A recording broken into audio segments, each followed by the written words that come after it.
So we are live on the webinar and we are live on Facebook Live. Hello, everybody. My name is Dallas Ellsworth. I am the Director of Marketing, and this is day two, presentation number two in our series of webinars addressing sexual assault and child sexual abuse for Sexual Assault Awareness Month, which is April. And so yesterday we had a presentation from the Family Advocacy Center, Lynette and Stephanie, who are family advocates here at Fort Defiance Indian Hospital Board. And today we have Dr. Renee Ornelas, who is the director of the Family Advocacy Center and also a provider for FAC. She's going to be doing a presentation on sexual assault and child sexual abuse, and to address some differences, how they're the same, some misconceptions, and some myths. Tomorrow, we're going to wrap up this series, same time, with Stephanie and Lynette, the family advocates from FAC, talking about healing and moving forward and how we can provide care to those that we love, to survivors, and also provide some resources as well. So just to give everybody a little heads up, due to some technical difficulties, we're not getting a camera feed from Dr. Ornelas, but that's fine. We're going to go ahead and go old school and do a slide presentation, but I'm going to go ahead and bring up your first slide, Dr. Ornelas, and let you introduce yourself. Hi, this is Renee Ornelas. I'm a child abuse pediatrician in Fort Defiance, Arizona. And I'm going to introduce myself the way I've learned living on Navajo. So my mother was born and is from Benjamo, Mexico, and my father is from Chihuahua, Mexico. My maternal grandmother is from Benjamo, Mexico, and my paternal grandfather is also from Chihuahua, Mexico. And my parents met and married in Los Angeles, California after immigrating there. And my brothers and I have three brothers, were born and raised in Los Angeles, California. And that's who I am as a Na'kai woman. So let me start with the presentation today. This will be about a half hour, and I'm going to go over some information about what child sexual abuse is, what sexual assault is, and how they're different. Next slide, please. So when it comes to the definition of child sexual abuse, it's a little complicated because children are not supposed to have any sexual experiences. So any contact of a child or teenagers, because a teenager is a minor, they're 17 or under the law, both federal and state, they're considered a minor, so they're considered children. Any contact of their private body parts. And the best way to explain this is a part of the body that is under a bathing suit. So for girls, teenagers, they have to cover their chest, their genital area, their butt. Boys can, have to cover their genital area and their butt. So what I tell kids is that girls have 3 private areas, boys have 2. So touching of any part of that part of the body under or over the clothing with sexual intent. Now this part's important, sexual intent, because the younger the child is, the more intimate care they require. So small children who wear diapers or pull-ups require that somebody change them, clean their bottom if they pooped. So there's actually a lot of intimate care that's done for especially younger children, buttoning their pants, unbuttoning their pants, getting them dressed, undressed, but none of that is supposed to occur with sexual intent. It's hygiene, care, the normal care that we provide children. So that's what's important about this definition, is that with sexual intent. Now, this rule, as I said, applies to all children and teenagers who are 17 years of age and younger. Next slide, please. Here are some other considerations when you're thinking about child sexual abuse, because as I said, children are not supposed to have any sort of sexual interactions with anybody. Okay, so because of that, there are some actions that don't involve contact, but are considered sexually abusive. So when somebody exposes himself to a child or a teen, they're walking around naked, they come out of the shower and, oh, look, I forgot my towel. Even that kind of deliberate exposure to an adult with sexual intent would be considered child sexual abuse. Someone who shows the child or the teen pornography. Now this, it turns out, is very common. I've got over 30 years of experience in this field. When I first started doing this work, children who were exposed to pornography, it was only done in the context of sexual abuse, where an adult is showing a child something and saying, let's do this, or what do you think about this, or introducing a sexual topic. Now it's people, I would say people learn sexuality from looking at porn. It would be great if they only learned about it from their parents or an adult caretaker, somebody who's explaining it to them, but no. Nowadays, when kids go on sleepovers, they're not staying up late watching horror movies or whatever it is. They are staying up late looking at porn. So those of you who are parents, something for you to know, you need to be checking all your kids' devices, because I have met kids who are developmentally delayed, kids who are autistic, kids who parents just assumed, oh, they're little kids, they haven't even started puberty yet, they're not looking at that stuff. And sure enough, that's why they were doing the sexual behavior that they were doing, because they were looking at pornography.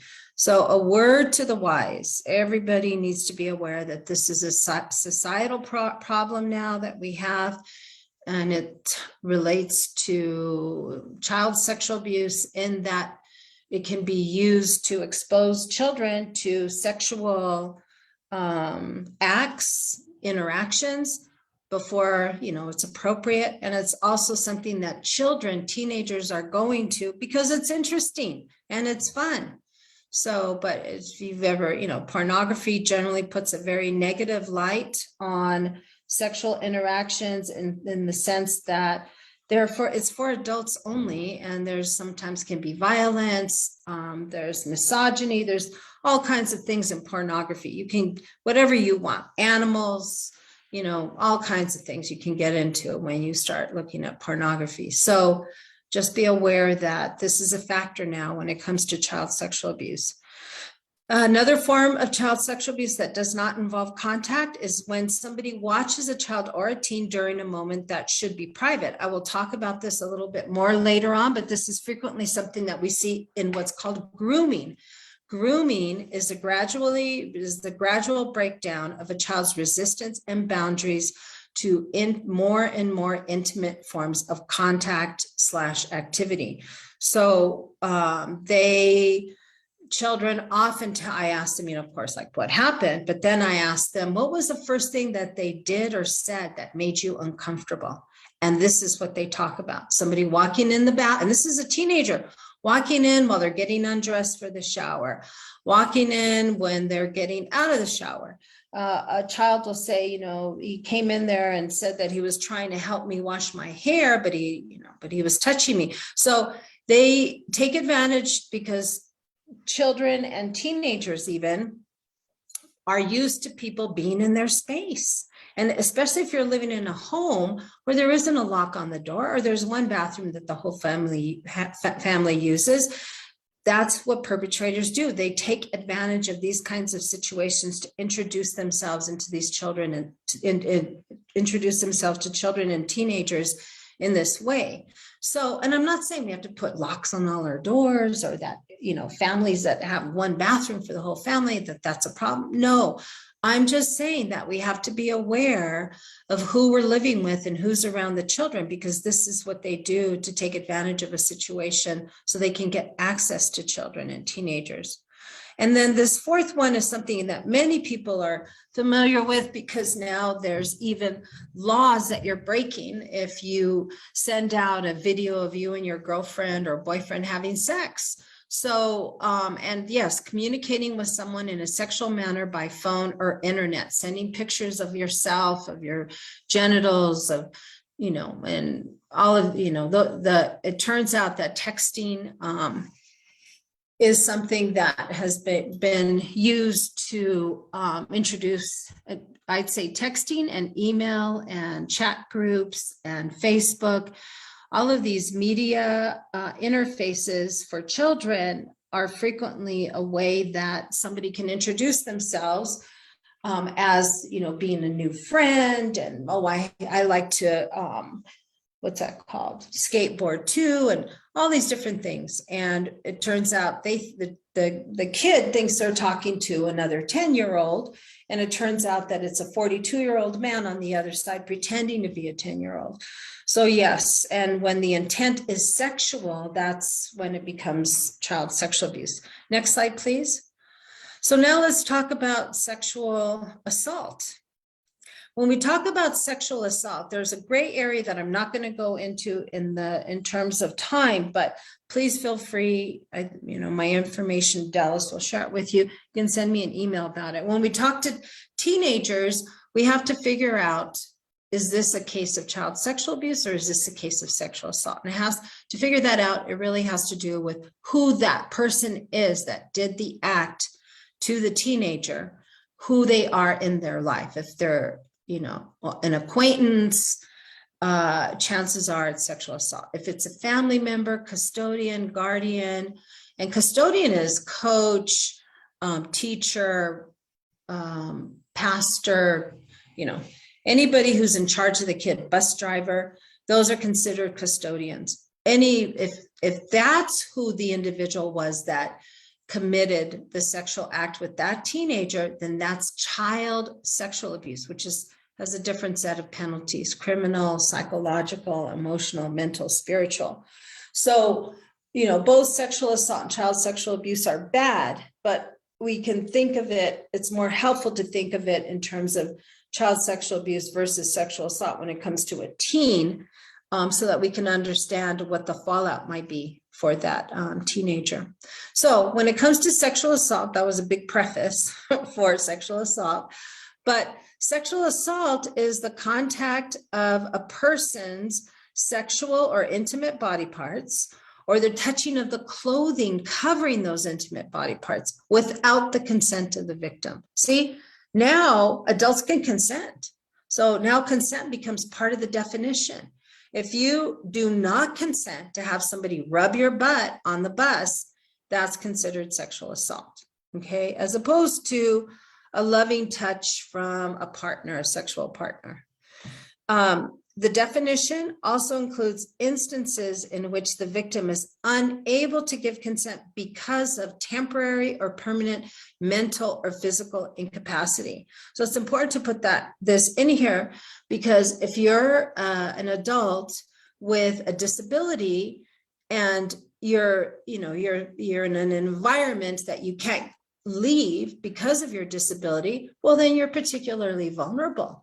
And if anybody, and people take advantage of that, that's what offenders do, is they look for situations that they can take advantage of, somebody who might be disabled and unable to communicate clearly to just anybody, or who may be unable to move or get away or, leave the situation.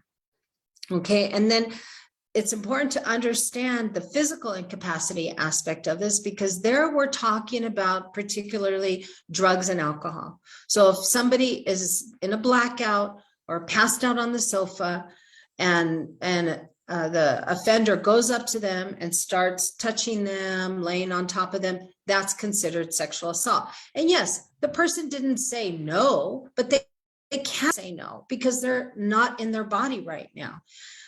So that would be considered a sexual assault. Next slide, please. So let me go over some of in more detail, some of the differences, because once you understand these differences, you'll see, and I'm in particular highlighting the things that are present in both of these abusive acts, sexual assault and child sexual abuse, but I'm highlighting where they're different. Okay, so there's a lot more to this topic than what I'm going to present today.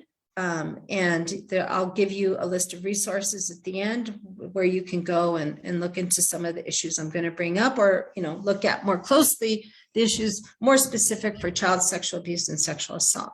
So to start, child sexual abuse. When we find out about child sexual abuse, we're not finding out about the first time that it has happened. I can count on one hand how many children I have seen right after, like within the first, we use 72 hours, within the first 72 hours of an incident of child sexual abuse. Well, okay, let me give you hand and a half, okay? In the 6 years that I've been here, because that's not the nature of child sexual abuse. I wish it was. I wish we knew every time a child was sexually abused, that we could know that right away. And as I go through this, you'll see why it is that we don't. But when we do find out about it, it is usually something that has been going on for a while. Unfortunately, parents always wish and hope, oh, I hope he didn't do this. I hope he didn't do that. I hope it was just this one time. I'm just telling you, if this becomes a concern for you, just be prepared for the fact that it's not going to be. It's going to be something that has been occurring over a period of time, and it could have happened a number of times. And part of the reason is because of grooming. So grooming is a process that we know about from doing research and talking to perpetrators who have admitted to sexually abusing children. And they tell us about this.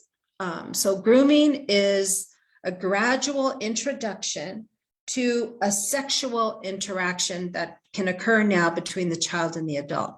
So let's go watch videos. Oh, look, let's sit next to me while we play this video game. And oh, look, the next day or a week, oh, sit on my lap while we play this video game. Oh, I'll put my hand on your thigh just casually and let's see what happens. And then, their hand kind of slides into the inner thigh and then maybe up to their genital area, but it's over the clothes. And the kid then objects and pushes their hand away, but they're playing this video game, which is really fun and really cool. So the kid pushes their hand away. And so they wait because they have time, because now this kid's into this video game and is going to come over again. So now they wait till the next time the kid's over and they go right back to it. Now they put their hand, and they tickle their belly. Oh, but if I can tickle your belly, the skin on your belly is just like the skin right here. So, and so what is that? That's called coercion. And so over time, they're using these coercive interactions, which the child doesn't recognize. Okay. The child becomes confused. They'd say things, well, we did this and we did that, and you thought it was okay. I was tickling you here, and however they introduced it, this whole interaction, the child does think that they gave consent to some aspect of that, and they recognize a bribe. I want to play this game. I want to go over to his house. So I'm going to go do that. And then here this interaction is introduced and it continues. So that's what I mean by grooming. And it's any number of things that a person can do. Going for a drive, come sit next to me. Oh, look, you can sit on my lap, and look, you can drive the car. There's all different kinds of ways that you can introduce this type of interaction gently, slowly, over time, so that the child resistance is gradually worn away. So that's what I mean by chronic. When we talk about sexual assault, if they come forward now, usually if we're going to see an adult after sexual assault, we see them within the first week, 10 days. If we're going to see them acutely, after that, it could be months, years, maybe never. I can't tell you how many times I've talked to a parent. They're like, yeah, I know what this is. It happened to me when I was I went to a party when I was a teenager, or I went to a party when I was in college, or I fell asleep at my friend's house and her boyfriend was on top of me. All these different incidents that have happened and that they've never talked about. Okay. So when we do get to hear about it, and it's an adult that decides to come forward, that we usually do hear from adults within that acute phase. They come forward because they don't want to get pregnant. They don't want to get a disease. They want to make a report. They have reasons to come forward within the first few days, maybe out to a week, to have this problem be addressed in a medical setting and with law enforcement, with advocacy. So yes, it's more likely we're going to see sexual assault acutely. Again, I can count on one hand how many times I've been contacted. Can you please see this individual because something happened to them a month ago? Something happened to them last summer. That actually happens very rarely.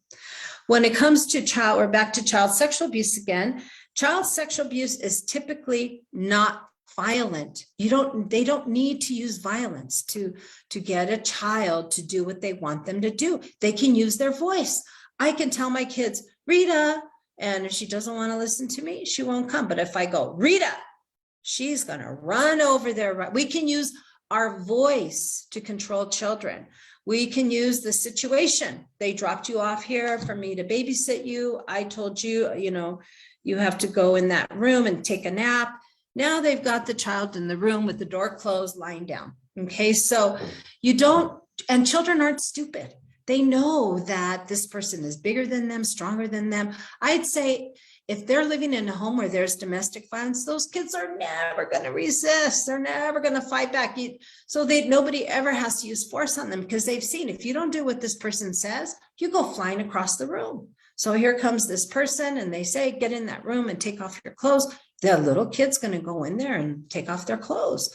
So children rarely have any signs of like bruising, scratches, anything that would indicate that they were forcibly restrained or made to go along with this act, but with the use of force. Adults, on the other hand, when we're talking about sexual assault, frequently we see I wouldn't say frequently, but I would say it's not uncommon to see strangulation, fingerprints around their neck, bite marks, places where they pulled out their hair. It's an adult that's usually going to resist, or where somebody in anticipation of resistance is going to hit them, punch them, do something to them so that they will cooperate. So it's far more likely we're going to find evidence of violence on somebody's body when we're talking about adults. Back to child sexual abuse, there is limited forensic evidence. Why? Because forensic evidence is in the form of DNA. Where is the DNA? It's in cells. So it's in somebody's saliva and it's in somebody's ejaculate. That's where the DNA is. And that stuff has to end up on the child's body for us to be able to go later and recover it. Or maybe it's on their clothes or on the inside of their clothes. It's in their underwear. So that's what we mean by forensic evidence. When it comes to children are much less likely to suffer the penetrating sorts of attacks that happen with adults. So you can't, to be graphic, just to prepare you, the size of a say a 4-year-old's vagina is smaller than my smallest finger, my little finger, smaller than that. So no, you can't force something in there without causing horrible damage and harm. So that's not what these perpetrators do. Why? Because they want to keep doing it. And if you hurt them, scare them, make them bleed, somebody's going to find out or the kid's going to tell on you. So you don't do that.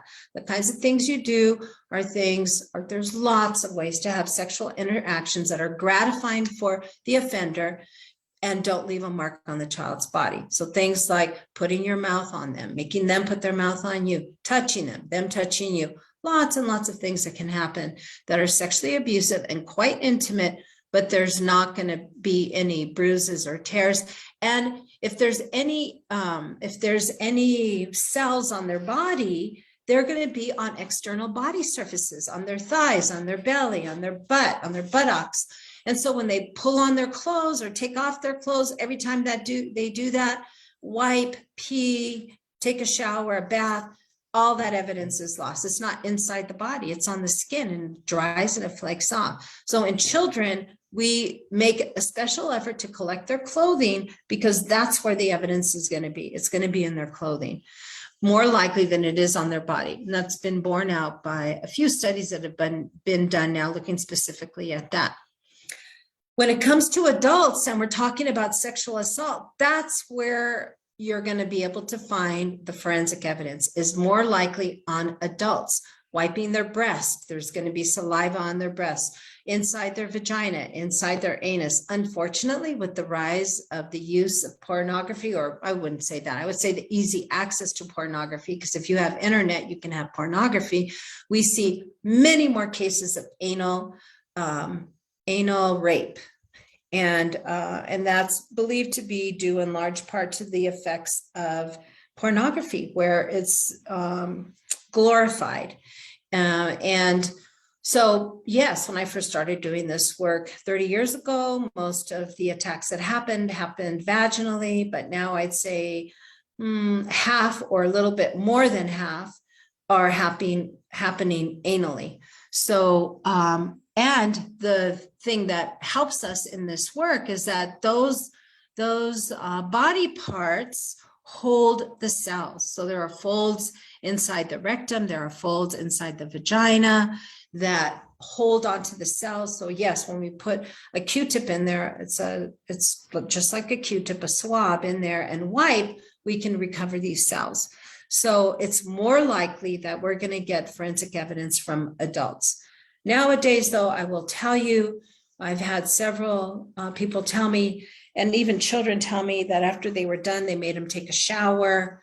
They're using condoms. So, you know, when you see those stories in the newspaper and the media about how they nailed somebody who was a serial rapist from 40, 50 years ago, yes, back then we have DNA. They did evidence collection and they had these cells and this DNA, but they didn't know whose it was.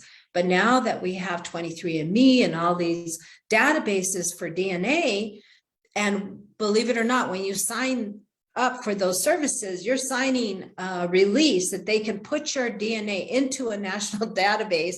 And that's how they're finding these people, is because now the forensic technology is incredible. They can get DNA from just a few cells. And now we have these databases that they can go and search. And now they can go find that person. They figure it out from the age of the individuals in that family and who that might be. They wait for them to go get coffee. Once you throw your cup away, it's now public property. And they go and they recover that cup from the trash. And now they've got their DNA and they make a match. So that's usually, when you're hearing about it, that's usually what has happened. But as I just said, nowadays they're cleaning up after themselves and they're using condoms. When we talk about children, back to children, another reason why we rarely see them acutely is because children cannot drive themselves to the police station or the emergency room. They need somebody to help them. They need somebody to hear what they're saying, react to it appropriately, and take them for care. So what usually happens when kids tell somebody? Well, there's all different kinds of reactions. Sometimes, yeah, the guardian, the parent brings them right in. No, but a lot of times, what? They did that? What? We're going to your grandma's house and you're going to tell your grandma what you told me. So I drag the kid over here, over there, confront the offender. There's a family argument. All these things happen before the poor kid ever has a chance to come in. And then what if the parent doesn't believe them or doesn't understand that that's what they're talking about, that they're actually talking about child sexual abuse? They're saying, he put a stick in my butt. Well, that sounds like the other person was poking at their butt with a stick. If you don't know better, you might not understand. Children don't see what goes in their butt. They're telling you sometimes they say, he put a knife in my butt, a stick, a pen. And it's because all they know is that something that hurt went in there and it was pokey. It felt to them like it had a point on it. So yes, in particular, when it comes to anal forms of child sexual abuse, children give us these descriptions that oftentimes people don't understand. And I'm picking that in the interest of time so that you get the point that it isn't easy always to figure out even what a child is saying, what happened to them.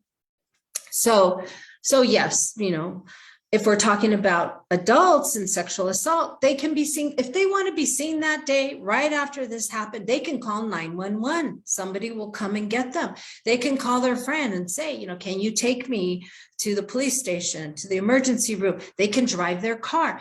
Adults, if they want to be seen quickly after something has happened to them, they can make it happen. They have a number of different avenues to make it happen for themselves.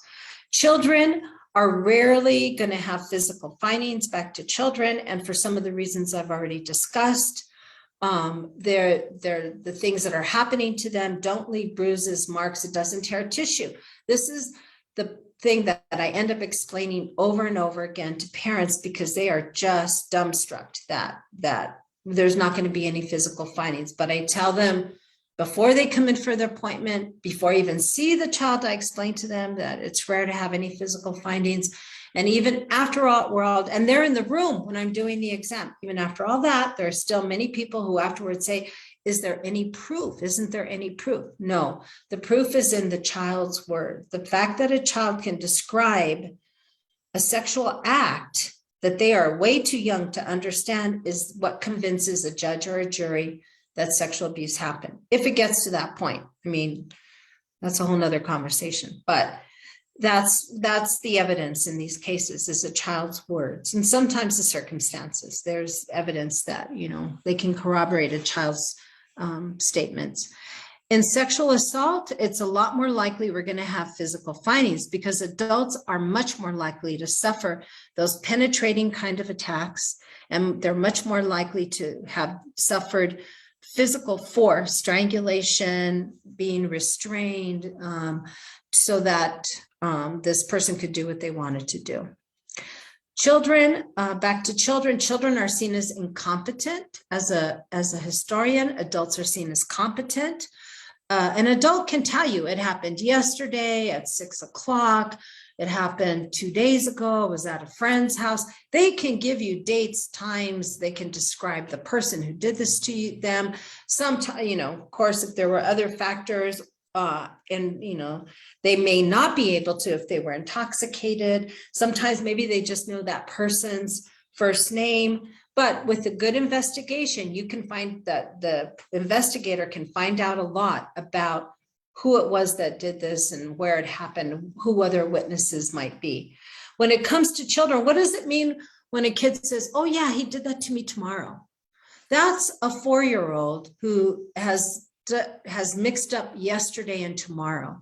Children are not seen as competent because they can't give you dates, times, number of times that it happened, what they did, where they were when it happened, all these things.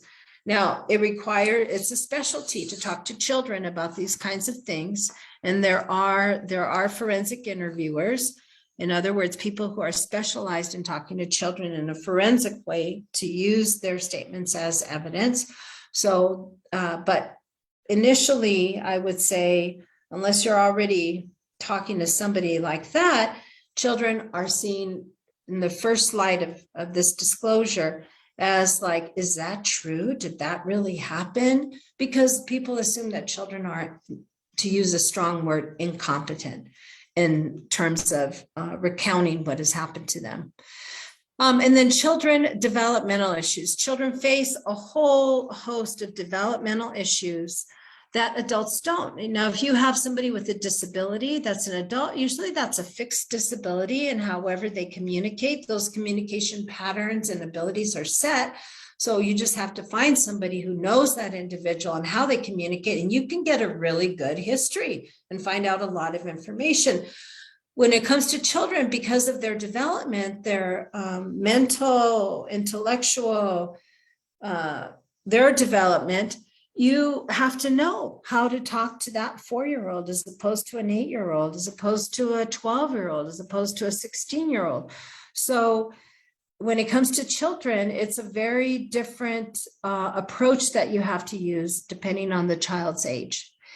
And then when it comes to child sexual abuse, here's the other thing. You always have to report that this child has been sexually abused.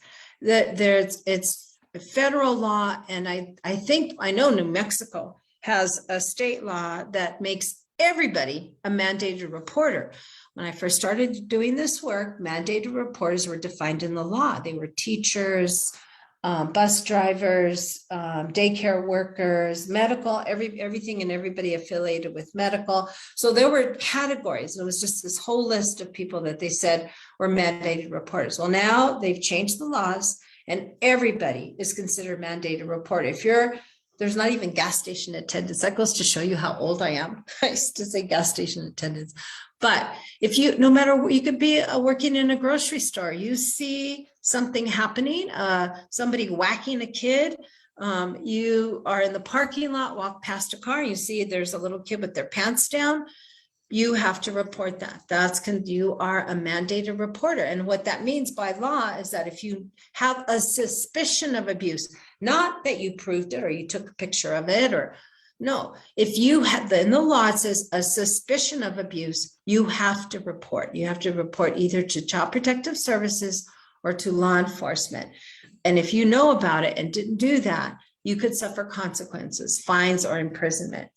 Now, when it comes to adults and teenagers, because they have autonomy, they have a choice about reporting. They can choose to report sexual assault or not. And that makes a huge difference. They, in fact, have 3 choices. So an adult can come forward and make a report, have an examination, get forensic evidence collected, get treatment, in the form of antibiotics and pregnancy prophylaxis, something to prevent pregnancy. So they can do all of that, or they can do what's called anonymous reporting, which means that all of that is collected and the evidence is collected. They get an examination, they get their medicines, but we don't put their name on the outside of the kit where we put all the evidence. It's called a sexual assault evidence kit. It's all in this box and their name isn't on the front, but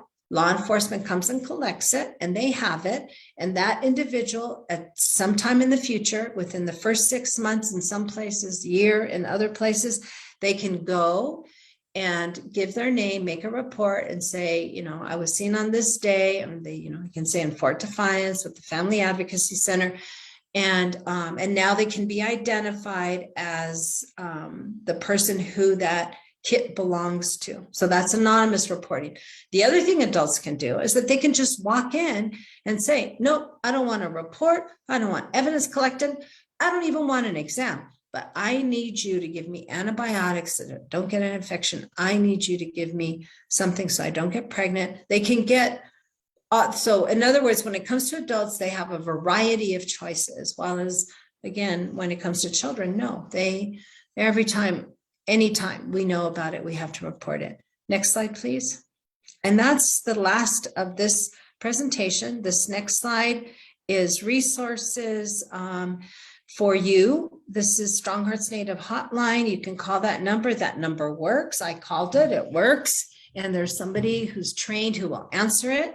National Sexual Assault Hotline is another number. And then RAIN.org has a very good website that you can search for all kinds of information, sexual assault in men, sexual assault in LGBTQ populations, all different kinds of things. So they're also a very good resource. So I know I guess I went a little over, Dallas, but that's the end of my presentation.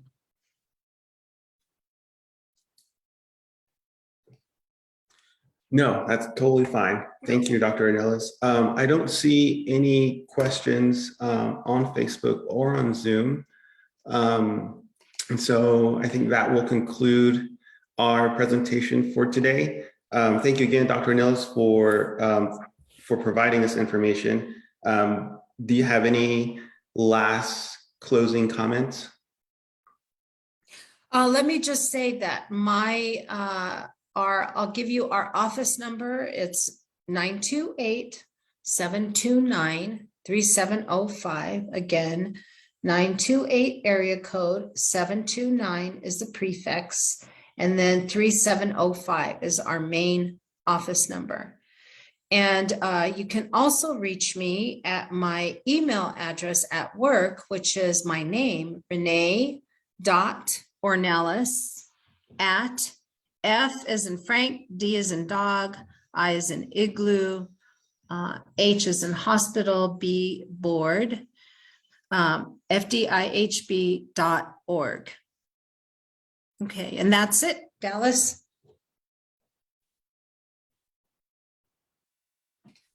Awesome. Great. Well, thank you again, Dr. Ornelas. And for everybody listening, feel free to join us tomorrow as we conclude this series of web presentations for healing, the resources for healing for survivors and resources for loved ones of survivors, and how we can contribute to their progression as far as healing goes. So with that, thank you everybody for joining us. Thank you. Dallas, Yes.